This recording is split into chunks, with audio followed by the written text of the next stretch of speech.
Right, so it is 4 o'clock on a Wednesday afternoon. So we are going to get started with our third live question and answer. So welcome to our community and everybody who's watching today. Good afternoon. My name is Gemma Hillier-Moses and I am the founder of Move Charity and the co-founder of our 5K Away initiative for those who do not know me. And I am joined by my lovely and fabulous planking superwoman, co-host and co-founder of 5K Away, Lucy Gossage. You still can't say my name right. How many years? I think Lewis said that. Gossage, yeah. Sorry, Hi, Gossage. Lewis keeps pulling me up on that as well, Lucy, so apologies. You're defiantly. Yeah, I'm not being a very good co-host. I like people trying to attempt to say my name, Gemma Hillier-Moses. That doesn't always go down. I always misspell your name anyway, so it's tick for tack. I always get the number of L's wrong in it, so it goes both ways. So we won't fall out over this then. We won't fall out about it. Okay, so today I am joined by we are very lucky to be joined by our fabulous members of our 5K Away community, Tony and Sue. So give them a community wave, guys. Hello. So before we get started, today is going to be all about sharing Tony and Sue's story. So what we want to talk about is our 5K Away community, how they both got involved, and also what they have been up to in lockdown. So as everybody knows, I love a little chat. So before we actually get started, we've had an absolutely incredible weekend watching all of the 2.6 challenges that have been going on, raising money for Move Charity and 5K Away, but also all of the other charities across the UK, which is just, I think we all agree, it's just been incredible seeing all the videos, the amount of money that's being raised for Move and 5K Away. It's been mind-blowing, really. And you've kept us entertained for the whole of the weekend. And I think that one of the person who kick-started it from our point of view was definitely Lucy with her 26 plank challenge, which is crazy. No. So, how are you feeling, Lucy, after doing that? It wasn't as bad as I thought. I think my main learning, so this was, I can't remember whether it was Wednesday or Thursday night, but I was just sitting on the sofa and actually I got an email from Team Erdinger who used to sponsor me for a triathlon, and they said, is anyone doing it? And I'd sent an email around and said, if anyone is doing it, 5K Your Way, this is what I'd set up and this is why. And then I thought, you know what, why don't I just do something? I was about to go to bed. I was like, it's worth an hour to set up the page. And it was amazing seeing so many people get. Oh, we've got a freeze. Yeah. Well, Lucy might have frozen, but I'm going to carry that on. Oh, so, that exists. Oh, there she goes. You just froze. Oh, well, anyway, it was just really, I was so humbled that so many people chose to support 5K Your Way and Move Charity. And yeah, it was a bit of fun. You can still plank your way if you want to. You haven't missed it. 26 planks of however long you want to with however much rest. So yeah. I'm actually building up to that. So I did it as my first challenge, but just for 2 minutes and 6 seconds. And obviously I've got the whole month to go. So I'm actually doing it as my last one will be your full challenge, but I'm building my abdominal muscles up slowly for that. Well, one thing I would say, we did get a little shout out on Virgin Radio, and sadly Chris Evans wasn't there. But if anyone's got any contacts, any ways in to Chris and Vassos, wouldn't it be great if they joined in with Plank Your Way? Oh, it would be, yeah. We'll try and get that going. So yeah, I think we started with the Lucy's Plank Your Way challenge, but then we had Helen Quirk, who's one of our Sheffield ambassadors, do an incredible 26 minutes times 6 minutes of exercise in some incredible fancy dress outfits. Like we were saying, where did she get these from? They just made me smile on Saturday when she did that. And we also had Pete, who did an incredible 2.6 vertical challenge, which was 90 laps of the field near his house, I think, on a 30-metre stretch. So absolute bonkers, but, raising so much money. We also had Bose did a garden challenge and a walk back challenge. And we had one of the ladies that I actually coached, Denise, did 2.6 miles of walking while juggling. Oh my gosh. which was, you know, absolutely incredible doing that. So yeah, thank you very much to everybody who raised money for us and who has supported us. I'm just going to make sure that I just saw my laptop battery. We do not want that to happen. We don't want my battery to die while we're going through this. So yeah, so after all that excitement, let's get started with our question and answer with our fabulous special guests, Tony and Sue. So I'm going to hand over to Lucy to do our first introduction with you guys. It is rare that I have no words, but I cannot describe Sue in a way that I want to. I met her, I think probably I can't remember, a while back at a 5K Your Way event. And she came up to me and said hello and said something silly like, "You're my hero." And I asked her why. And she told me this story, and it epitomizes what we are trying to achieve with 5K Your Way. She is the everyday superhero. She's bonkers. She's driven. She's always smiling. I hope you don't mind me saying your age, Sue, but she took up running in her 70s after being diagnosed with stage 4 cancer. She is a living legend, and I'm just so grateful that you're with us today, Sue, to tell people about your craziness and share your story. You're just amazing. Thank you. Thank you.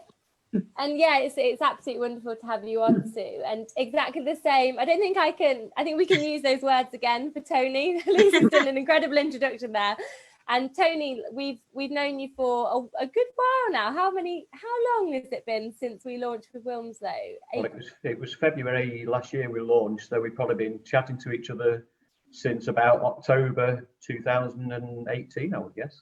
Yeah, absolutely. So Tony, you are our Wilmslow group ambassador, but also our Northwest regional champion, with an absolutely incredible story that inspires anybody who talks to you. I know I've had so many conversations with you, and each time you really, you know, inspire me to be better and to think of life in a different way and have a different perspective. So we are so lucky to have you on today, and I know that viewers will be really inspired by your story, but also the work that you're doing with 5K Your Way and prostate cancer around that awareness and supporting people to exercise and move, living with and beyond cancer. So absolutely fantastic to have you on. So I guess what we wanted to, this is going to be a really informal chat where we just talk about your story, your involvement in 5K Your Way and what you guys have been up to in lockdown. So before we start, if anybody on the Facebook page, so I can see you guys here, so hi everybody. If you do have any questions for our fabulous panel or myself and Lucy, then please just pop them in the chat box, because we will get a chance to ask those questions at the end. But I guess what we want to start with is just to ask both of you individually to share a little bit about your background and how you got to know about 5K Your Way. So if you can explain your background first to give the listeners kind of an insight into your story, that'd be great. So Tony, if you want to start. Yeah, no problem. I came at 5K Your Way from the angle of being a runner before I got my diagnosis of stage 4 prostate cancer in May 2017. And at the time I was training to take on the Comrades Ultramarathon in South Africa, which had actually completed the previous year, and I was going back to have another go at it. But I'd had this sort of niggling, horrible groin strain that wouldn't go away, and I went to see a sports injuries doctor and thinking, you know, just stick a cortisone injection, it'll be all right. Us runners can run through anything because we run through pain, and I'm sure Lucy knows that, and Gemma. So I went to see the sports injuries doctor, and within effectively 36 hours, I'd had a telephone call from him saying, "I'm fairly sure you've got prostate cancer." And within 10 days, I was told it had basically spread pretty much throughout the skeletal torso, predominantly in the pelvic area where there were stress fractures of the pelvis caused by the cancer eating away the bones. Yeah, I was told I might only have 2 years to live, so it was pretty scary. But I was determined that I would carry on with my running as much as I possibly could. The treatment makes it really difficult because the treatment for prostate cancer at stage 4 removes male hormone. So I put on weight and I've got some nice chubby cheeks now.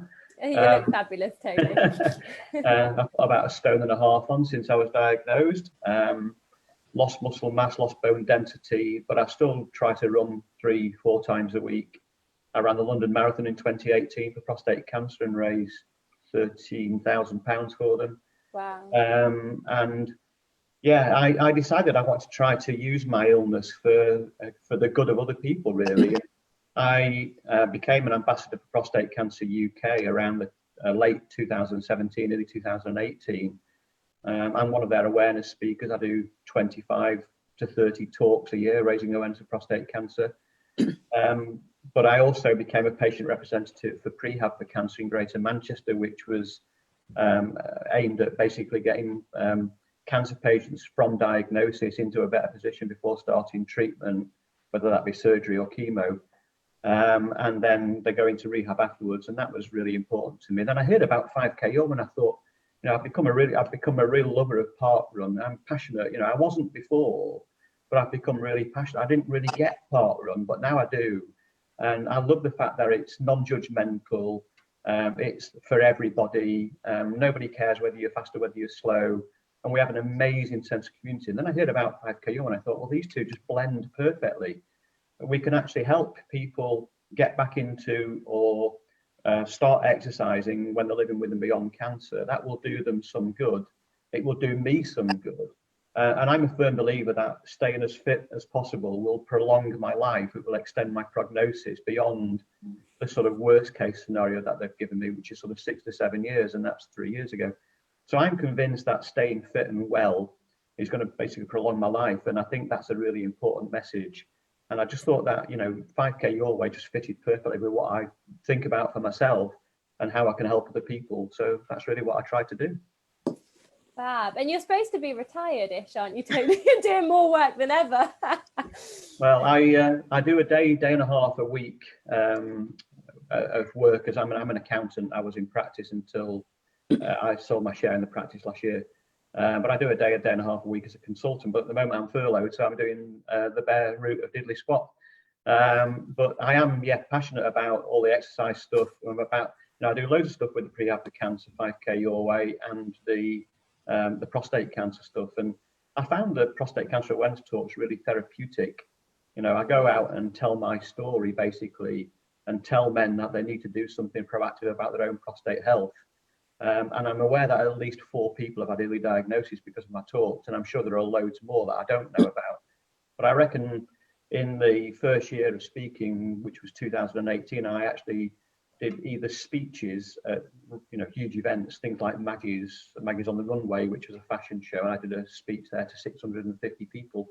But I think during 2018, I actually spoke either in speeches or awareness talks to about 2,600 people. And I'm sure that there are more than the 4 people who've had early diagnosis because of that work. But I got a telephone call from someone who I've been trying to get on board as a client for ages, and I could never get him to sign on the dotted line. And he phoned me up and he said, thank you for saving my life. And I thought, wow, what do you mean? He said, well, I'd heard about your story. And he said, I was 47 and I went to the doctors to ask for a PSA blood test, and the GP refused. So my partner told me to go back because Tony had said you have a right to one, but of course you don't until you're 50. Anyway, he went back and insisted. Anyway, he found out he'd actually got prostate cancer at the age of 47, and he'd probably been dead by 55. So I didn't save his life. I actually helped him to be aware of the fact that he needed to do something proactive. And I think that's the sort of thing that, I think helping people, that's exactly what 5K Your Way is about. And from my perspective, if we can help to improve the quality of life of a small handful of people, then I think we're doing an amazing job. And the feedback I'm getting from some of my participants at Wilmslow is staggeringly good. It's just, it's heart-wrenching. It fills me full of joy that we're achieving what we set out to do. And I think, you two had a fantastic idea, and it's just got so many legs, it's going to grow and grow. And what I love about you, Tony, I got very behind with emails, but I just read the letter that you shared with us from Mark, and there are so many things that I love about you, but I love that you're persistent. So the Wilmslow group didn't, it's taken a lot of work to get it going. I love the fact that you take joy in, it's not how many people you impact, it's how you impact the people that you do impact. And I also really love your blogs and your honesty. And you know, it's very easy for people to stand up and pretend that life just carries on with cancer. And you do an incredible job of changing your life and carrying on with your life and making your life, enriching your life, but also admitting that it's challenging in so many ways. And I think that honesty is really powerful for so many people. So I've learned a lot by reading your blogs, and I'm sure lots of other people have.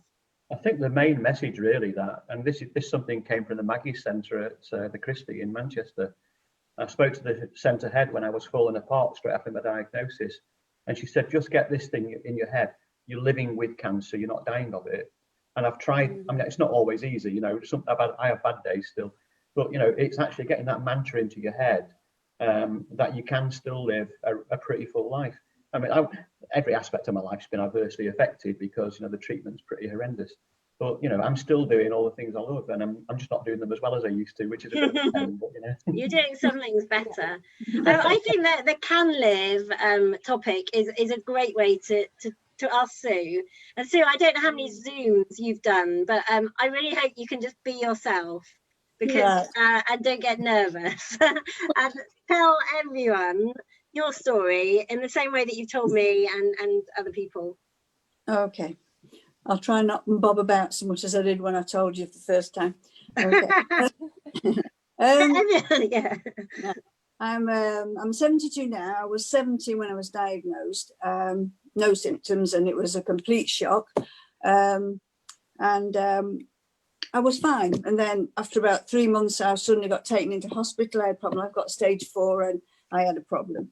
And while I was in there feeling, I'd seen the banner in the clinic about the 5K your way, and my daughter and son-in-law do a lot of park runs, and I'd never thought to join them because I walk, but I never ran ever. And joking in the hospital when I was feeling really not good, when the family are all looking at you all, oh, you know, and I said, jokingly, I said, when I get out of here, I'm going to do that 5K. And they all went, yeah, right, okay. So came home, I could walk from the back door to the front door and then have a sleep, you know.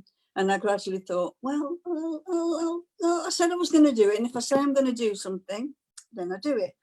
So I gradually went out and walked a little bit more. And that was in November 2018. And the end of December, the first park run I did was the end of December, and I did it. I walked it, but I did it. It was freezing cold. And I just got hooked. It was just so nice to be normal, you know, well, I've never ran, so it was not normal for me, but just to do something that other people do, and you're defined by.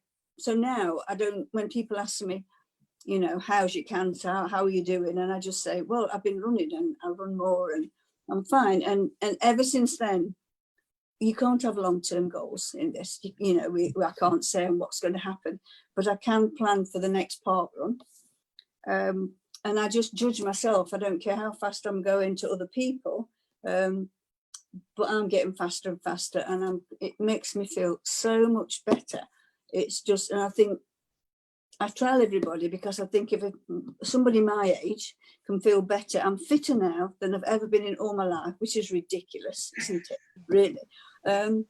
Just think how young people could be. You know, you can sit on your sofa if you like, and at the beginning you sit on your sofa in your nightie all day, and people bring you flowers and nice smellies and a lovely bottle of Cornish gin I got sent, you know, which is very nice.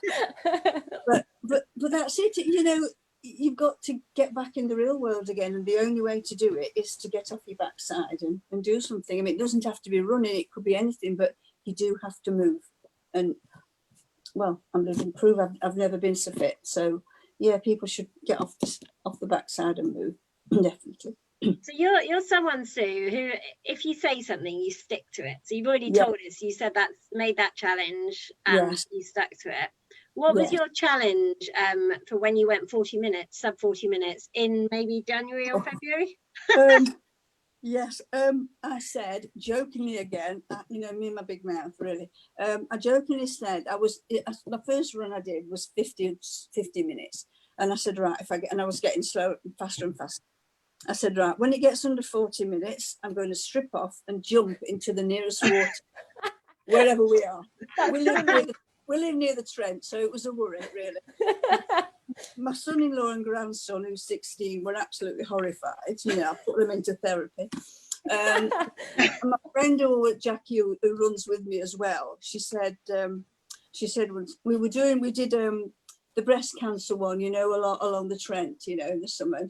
I was getting close to the time, and she said, Sue, you know, if you do it today, do you think we could jump in the river another day when it's not quite so busy? Because there was out there. But I missed it.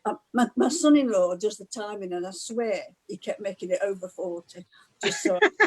But I did do it in December 2019 at the forest, but there's no water there. But luckily, where I lived, at the back of the house, is a little stream.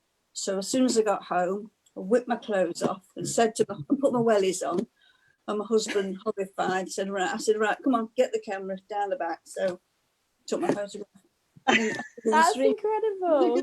Hello. So I've only learned something, that you never look Lucy Gossage in the eye, because if you think you're going to do something, she makes you do it. So I don't look her in the eye anymore. But so I think that we have a challenge for the end of this, to set Sue to get Sue to commit to something else crazy, don't we?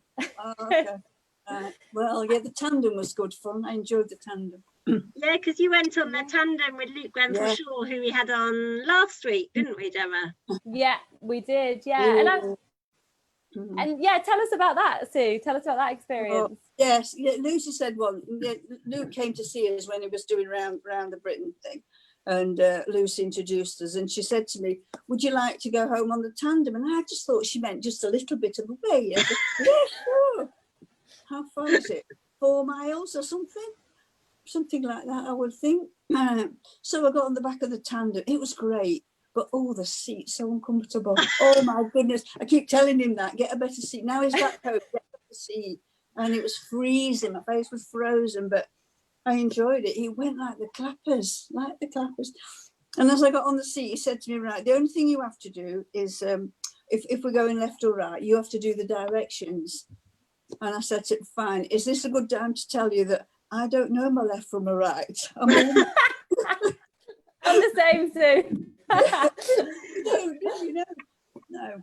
So, but yeah. So what I love is how sport, and we see this, Gemma, taking, you know, in our sporting lives, without cancer, without 5K Your Way, how sport can bring together diverse people from completely different backgrounds and demographics and ages. And I just love that 72-year-old Sue was on the tandem with the back of 24-year-old, 25-year-old Luke, having met each other 10 minutes or an hour before in Park Run.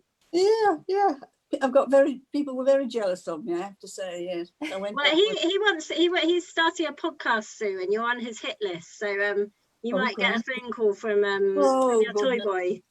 So we're just warming you up on this one, Sue. You've got bigger things to come. So I was just going to ask Sue, so I think everybody can obviously see from listening to you that your positivity is so infectious, and I loved how spontaneous you are as well in life. Like you know, jumping into the stream with your wellies on half naked is like, you know, that makes me really smile that you've got that in you, and more people should have it. But what I wanted to ask you was, so often we get with the 5K Your Way community that when people are part of it, and I'll ask Tony the same question, they realise how life-changing it is, but sometimes it can be really difficult to take that first step. So I just wanted to ask you, like, talk me through your mindset of when you saw that banner. Was it immediately like, I'm going to do a 5K Your Way, or were you a bit apprehensive about going along, and that you didn't know anybody, you didn't know what the group really was about? Like, talk us through that thought process.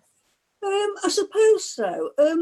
I suppose I was lucky in the fact that my daughter and son-in-law do park runs. I mean, my son-in-law's done 50 now, so I was aware of them. Never ever considered joining in. I thought that would be a crazy thing to do.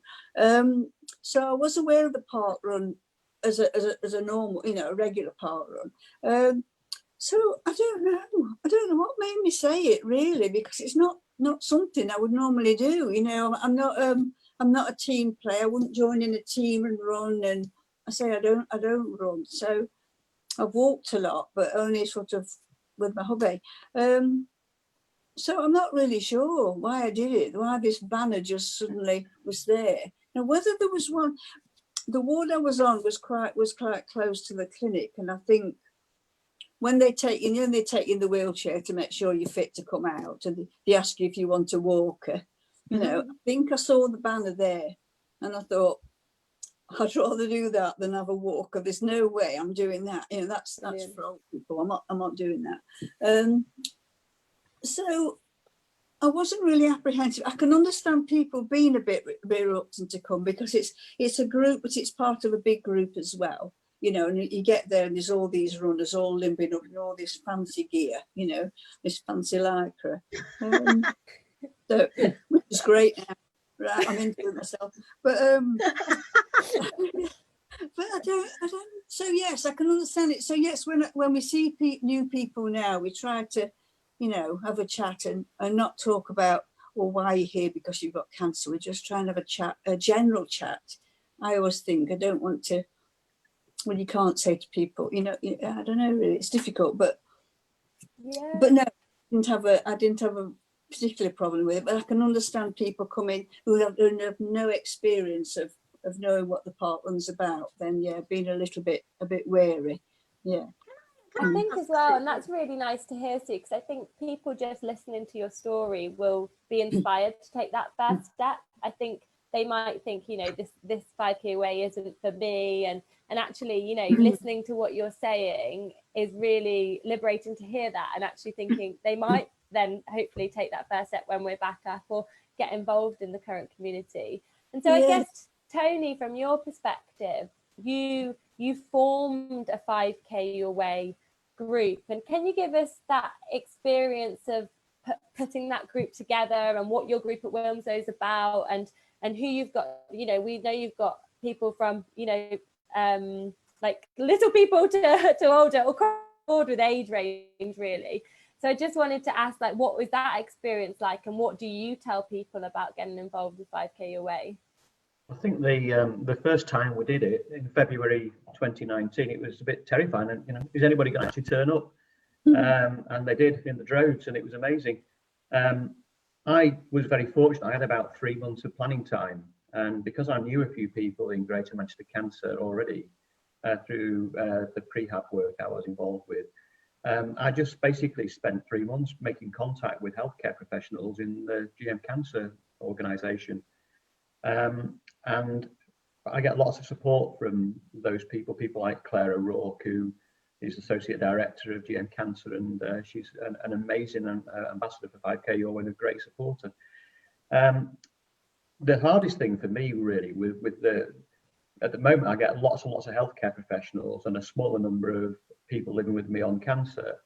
And I think the hardest thing was to persuade people that actually this wasn't about running.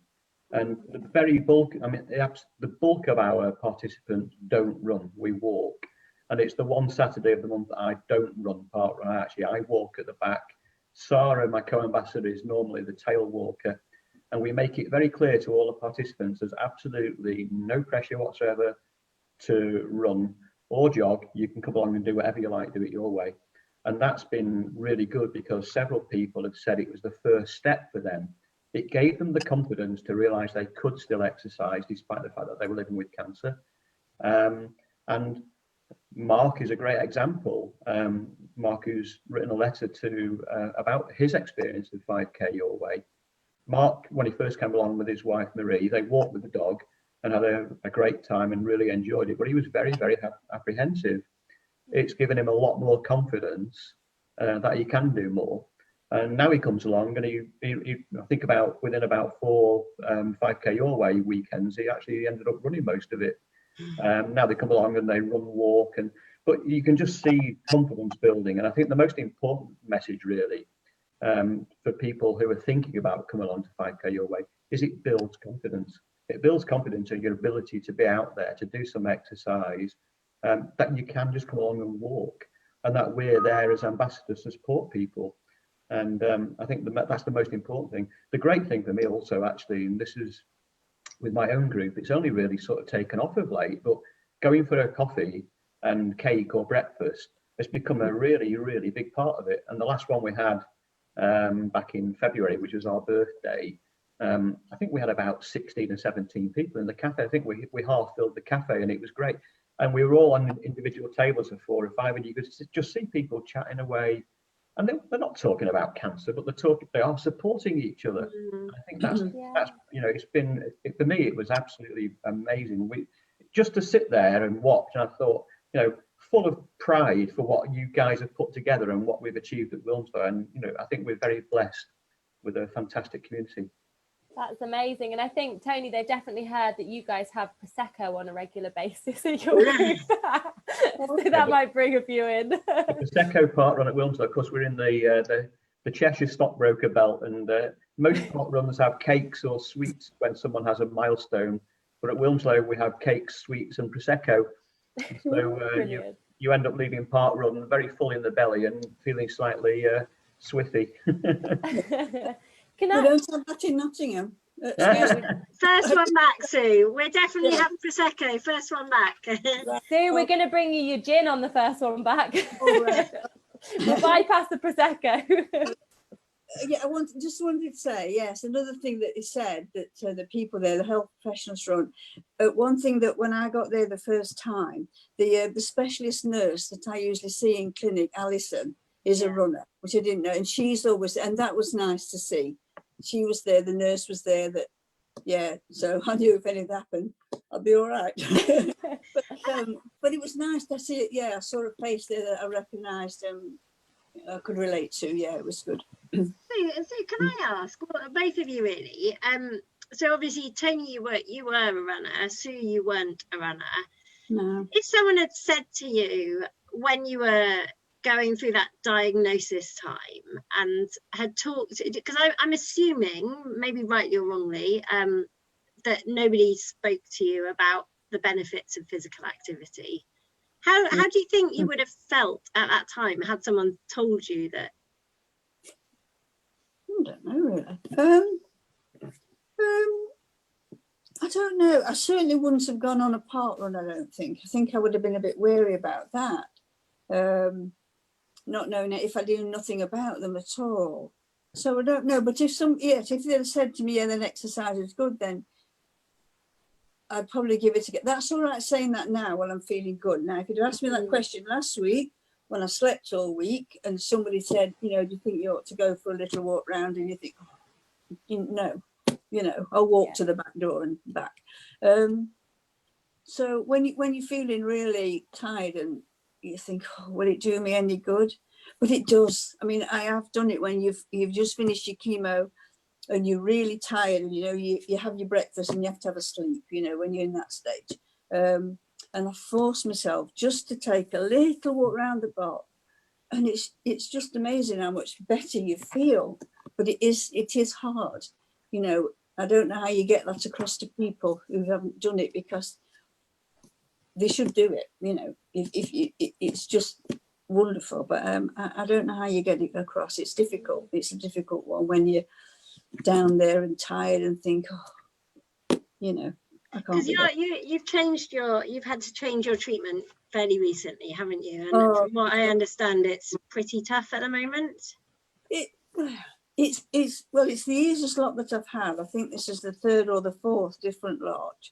I change it because I have about 4 lots, and then my body says, we're not having this anymore. So it's been all right. I mean, now I'm on a 3-week cycle, and so I sleep for a week, and then 2 weeks I run like crazy.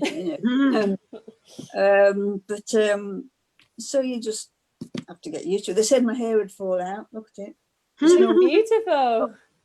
Normally half an. It's coming out a little bit, but I save it all up and put it out for the birds. They're loving it. We've got the poshest bird nests around here, I can tell you. So I've changed, but you just have to get on, don't you? One of the most profound things you said to me, I don't know whether you even remember it, but you said something along the lines of having something once a month, having the park run once a month to focus on.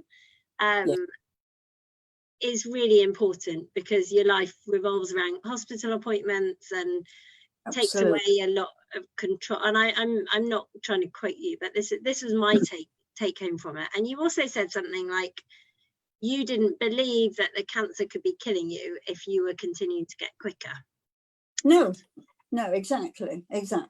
I think so, yeah. And I do think that, you know, it's my body, and why should I sit there and say, right, somebody at the hospital, you've got to sort this out, when it's my body? You've got to do something yourself as well. And also when you're running, when you're in there, you're all on your own, you can really curse at it, really have a go. You can have a conversation with it and say, I don't like this, and, you know, and I do. How are you? Sorry. No. So how are you managing now? Obviously, 5K you're always on hold. You're you know, you're not seeing as many people. How are you keeping that monthly focus and that drive that you clearly still have, because we can see it and we can hear it?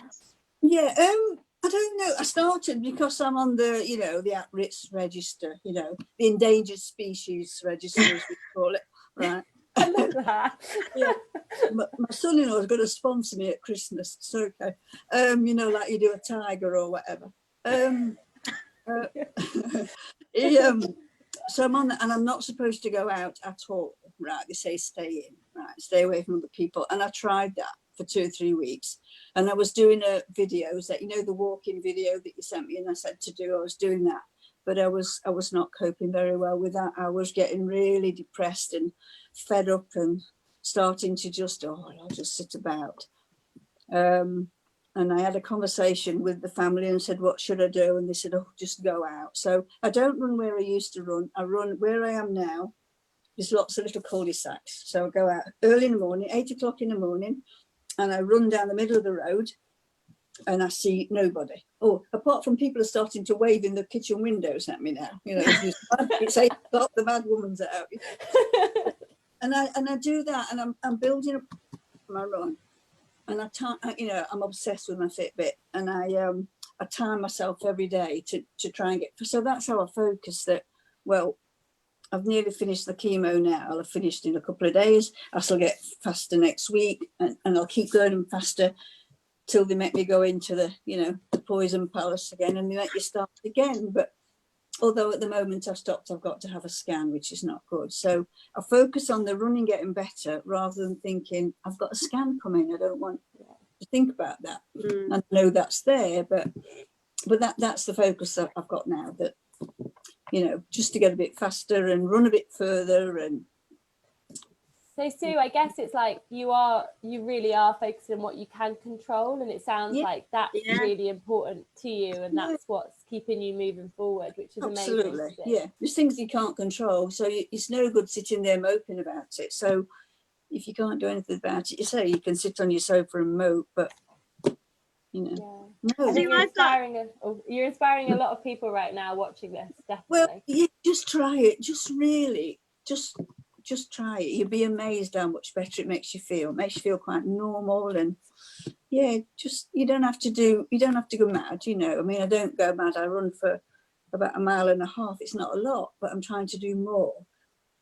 But I've got a challenge for you, and I hope your daughter is listening. So I've got 2 friends in Loughborough. One of whom's a professional triathlete, and she has decided to do all her runs at the moment dressed as a superhero. Oh, God. And so I think Sue's daughter should buy you a superhero costume, and imagine how many waves you'll get doing your 1.5 mile run in the morning. Thank you. Right. You'll get people out with their pots and pans. Oh, please, yeah. I thought when the warm weather comes, when I put my lycra shorts on, that'd be enough for them. But okay. Right. But I think I'm kind of in jest, but it would be a bit of fun. But I actually, I really do think people like you and Tony, you're our everyday superheroes, and you're just normal people showing how tenacious you can be in the face of adversity. And we all are learning so much from both of you. I think when I was first diagnosed, my big issue was whether I would ever run again. Because I was expecting to be dead, and you very soon realise that you're not going to be dead. And the first question I asked was, I assume that means I can't run comrades in 6 weeks. And of course the answer was no, you'll be in treatment by then. But then the next question was, will I still be able to run? And the answer was yes. And I was determined, and still am determined, to stick at it as much as possible. But it's just, for me, it's so much harder than it used to be. Even back then, when I was 60, when I was diagnosed, I was still running 5Ks in 22 minutes. And now I'm lucky if I can get 27. You know, I ran in a club race last summer and I did 25:15, and that's the best I've done for about 3 years. That's incredible, though, Tony. Yeah. Yeah. Can I ask as well, Tony, how, I know you're saying like it is hard when you keep comparing yourself to like runner you were before, but how does being active and exercise actually make you feel now? So even if you are running the slow times, like when you go to the 5K away group or when you go out for your runs or your walks, what does it make you feel like? Well, I think that the starting point is that quite often, a bit like Sue was saying before, you wake up and the first thing you feel, you get out of bed in the morning and the first thing you feel is fatigue, because I've got no male hormone, I've got nothing to drive me with. And so often I actually don't want to go out of the house, you know, I just don't want to run. And I'll say to myself, come on, you've got to do this, you know, you've got to do it. You can't talk the talk unless you're going to walk the walk. And I keep saying to people, you know, you've got to exercise because it's good for your physical and mental well-being. So I force myself to go out even when I'm feeling awful. And all I can say is that when I get back, I don't feel awful anymore. You know, you get the endorphin rush, and I'm doing something that I've loved for, you know, I've started running when I was 45 and I've been doing it for 17 years and I got quite good at it. And I'm still doing what I love. And I think that's the most important thing. But I think actually, like I said earlier, you know, just staying fit, staying well, it's got to be good for me, both physically, but it's definitely good for me mentally. Brill, yeah. And I think like I'm just so inspired, and I could listen to you both talk for hours as well. But I am just gonna, I mean, we may have some more questions anyway, but I just want to, I saw a message come up on the Facebook, everyone who's watching us live, so hi everybody. I hope you've really enjoyed listening to this as much as we have. So actually, yeah, this is a really good one, and it's really great to see that Tracy Farrell is listening to us on here. So I've seen the post from Tracy on our Facebook and our Twitter, and Tracy actually did the 2.6 challenge to raise money for Move and 5K Away, and she ran on her treadmill in her garden and raised £1,109, which is absolutely incredible. Wow. So she's posted a comment on here saying, so hi Tracy, I know you're listening, but she says because she's at home for a while, she's got back into running but on the treadmill, and she did her first 10K today, which is absolutely amazing. And for the first time in a while, as she finished chemo in February and had a mastectomy 5 weeks ago, so she's feeling good and ready for radiotherapy next. And she said 5K Away has really motivated to keep me going. Thank you. So yeah, I just like, I guess it's the same as like listening to both of you talk, and I love seeing those stories. And I think everybody should, if we can shout as loud and as far as we can about your stories to inspire other people, because I think there will be people sat there who are really struggling and maybe don't understand the power of movement that it can have on their lives when they're living with and beyond cancer. And I definitely know that people can relate to both of you and people like Tracy, and it can inspire them to maybe take that first step. So yeah, thank you. I guess thank you for sharing your story, but we're not finished yet. I'm just going to check through the questions. So Lucy, if you want to ask anything else, just so I pick up on questions that are on here. Golly, put me on the spot. Sorry, I'm just quickly looking. So I guess both of you, what are your biggest challenges through the lockdown at the moment? Because I know both of you are you better? I'm not sure about, are you on the vulnerable list as well, Tony? No. I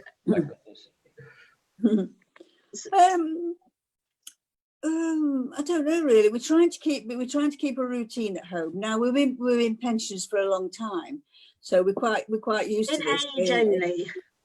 Sorry. In age only. In no other sense. Yeah. No. Oh no.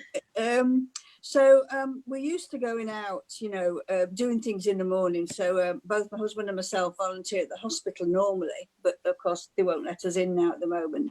So I'm used to doing that 2 mornings a week. So what we're doing now is we're trying to be busy in the morning. So we'll do, house cleaning or bit of gardening, or there's not much to do at this one at the moment, or cooking. I've been cooking forever.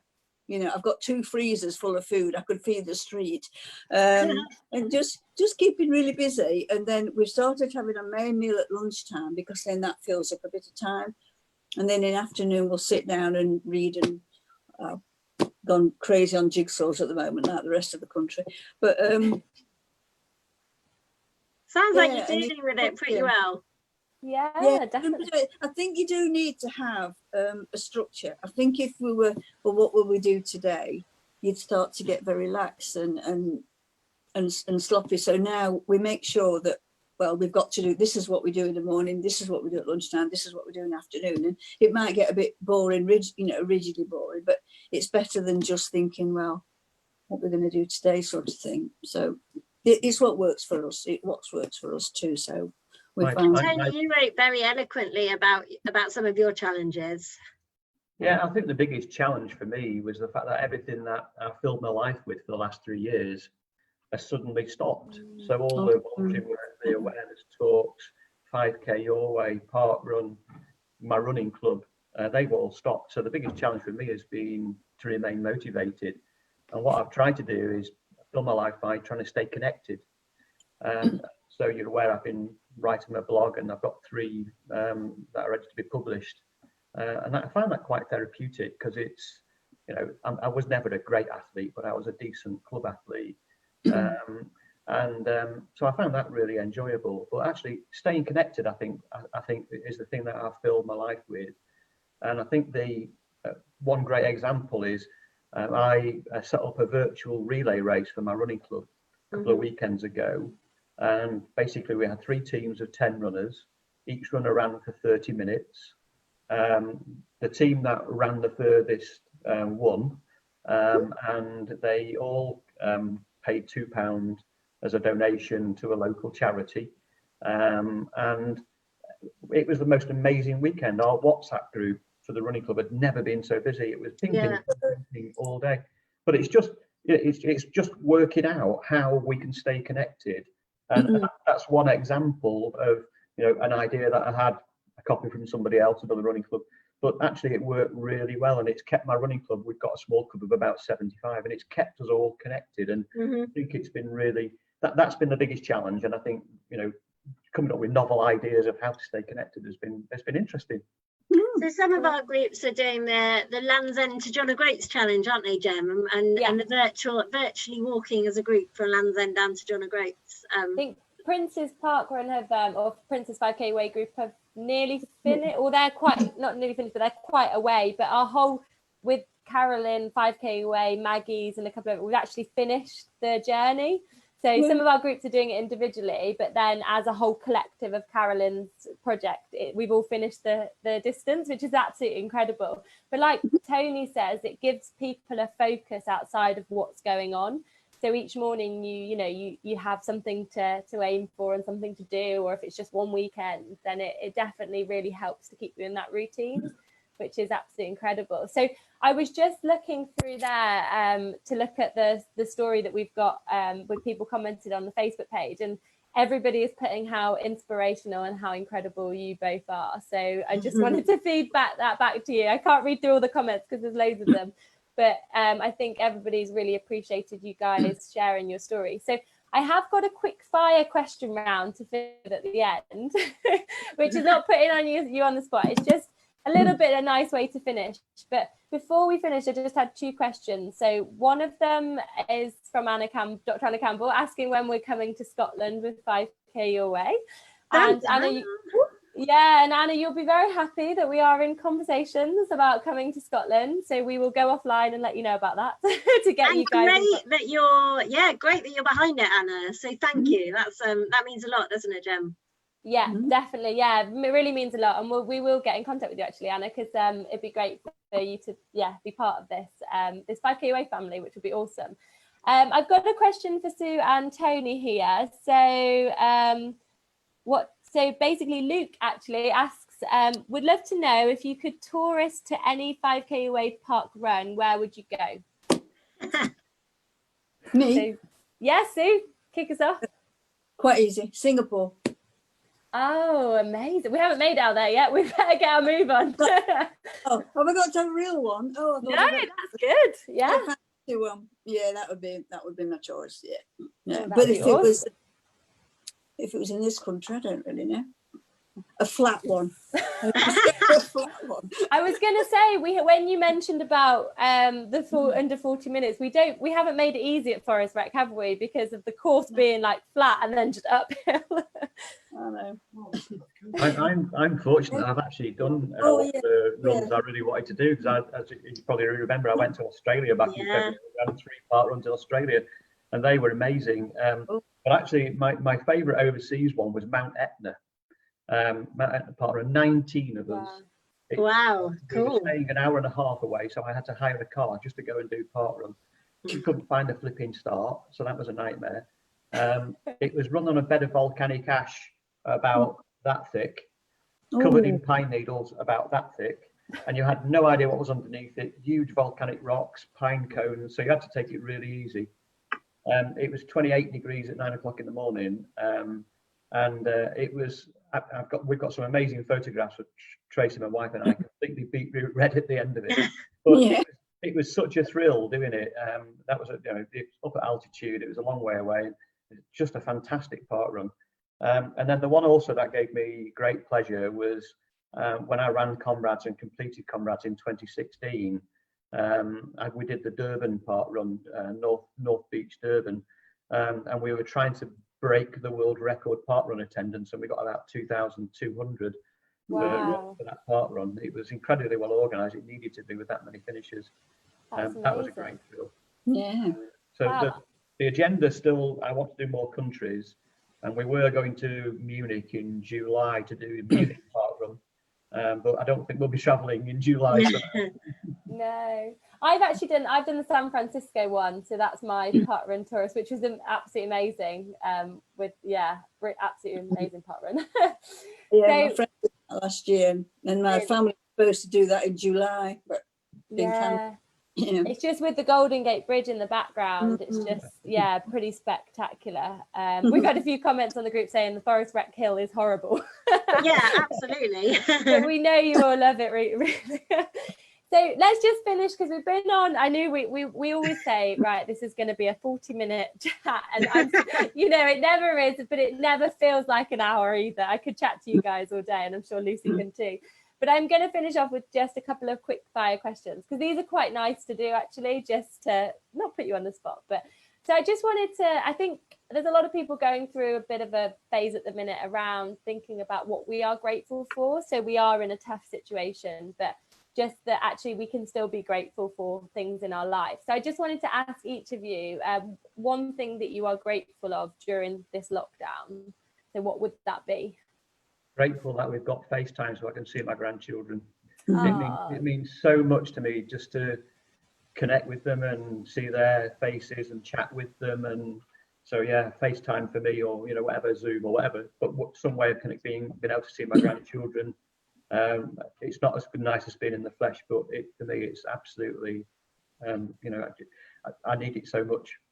Yeah, I think, Tony, I had the same experience today. My sister sent us a video and we FaceTime yesterday, but my niece started to crawl for the first time. And it was just, you really appreciate having technology to be able to do that, whereas years ago we may have not had that. So definitely. See? Yeah, well, I'm lucky. Say my family's around the corner and they pass by every day, so we see them most of the time. Thing I'm most grateful for, it has to be the NHS, doesn't it? That's why we're here. Without them, we would not be here, would we? We can't fight this on our own. We fight it, but it has to be them. They're doing incredible, aren't they? Yeah, definitely, absolutely. And it's why we're all out there Thursday nights giving our clap as well. Yeah. And we can all see Lucy still at work as well, so which is incredible. Very multitasking. Working very hard at the moment. Lucy, do you want to answer that question as well? What you're grateful for? What am I grateful for? My cyclocross bike, because it's allowing me to explore from my doorstep. So going on new paths and cycle bits that I'd never get to normally. Brill. Yeah, and I think I'd say, well, I would, if it was yesterday, I'd have said I was so grateful for the sunshine, but I've looked out my window and it's been tipping it down. So I'm grateful for. Pardon? It's glorious in Manchester now. Is it? Oh wow. Well, I'm going to put. It's spitting. It's always raining in Manchester. That means that it's, it's drizzly. It's a glorious day.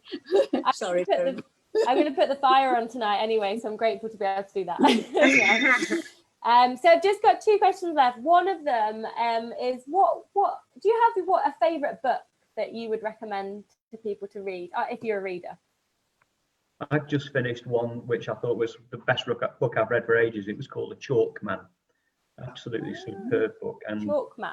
Thoroughly recommend it. It was a really good read.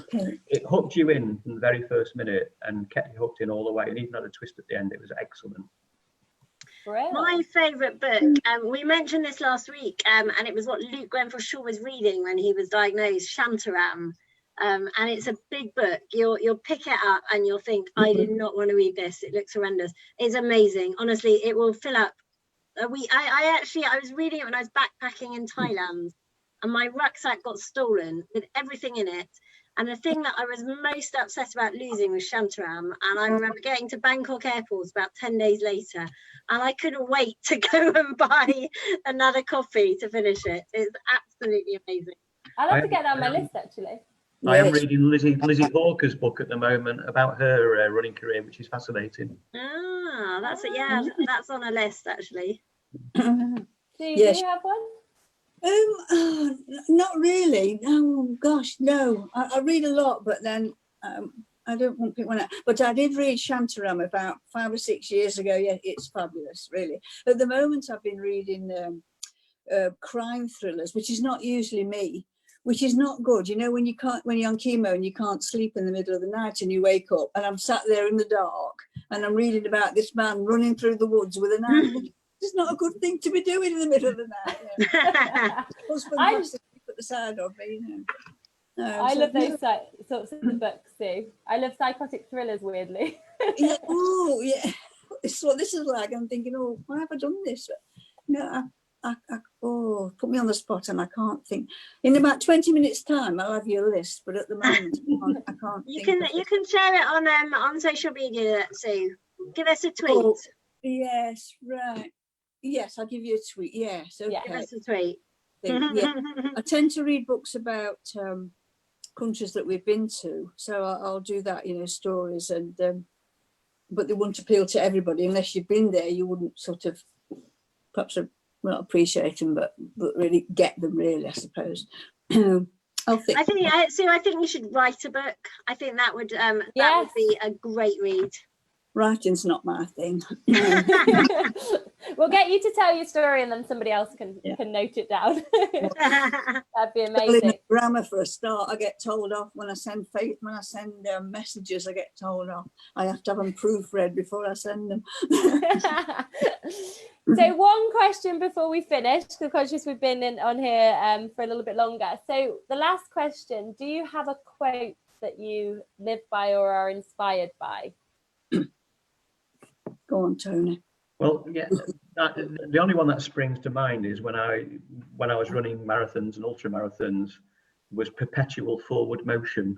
When you're doing an ultra marathon, and the one I did was 56 miles, all you can think about is putting one foot in front of another. And I think it's actually a very good agenda for life, isn't it? Perpetual forward motion. Yeah, I like that, putting one foot in front of the other. And if you just keep thinking about that, then yeah. That's a good one. I don't know. We'll meet again. We'll meet again. My husband said we should say we'll meet again. Yeah, like that. Definitely. We will get to normal. We will. Yeah, we will be back. We will. But just do it. Just give it a go. Just give it a go. You never know what can happen. Love that. So I think mine's quite similar. Don't fear failure, and it's only failure if it stops you trying again. And that captures just what you've said. And I think I learned that from my triathlon career, and 5K your way wouldn't have happened if we were scared that we both were like, what if no one comes? But so what? It doesn't matter. So don't fear failure. So guys, let's finish there, because it's been an absolutely incredible chat. So let's let's finish on, give it a go. You never know what might happen. Love that. So thank you to Tony, to Sue, to Lucy for joining us today. It's been absolutely incredible listening to your stories. We hope that our community, everybody I can see who's watched us, has enjoyed it. So we will have another question and answer next week with Dr. Ainsley Cross, who is a psychologist who's been on our expert panel before. And we also will have our Move Your Way session on next Saturday morning at 9 o'clock for those of you who would like to join in and see a little bit more of us. So thank you, everybody. We are gonna go, so if we say our goodbyes. Bye. Bye. Bye.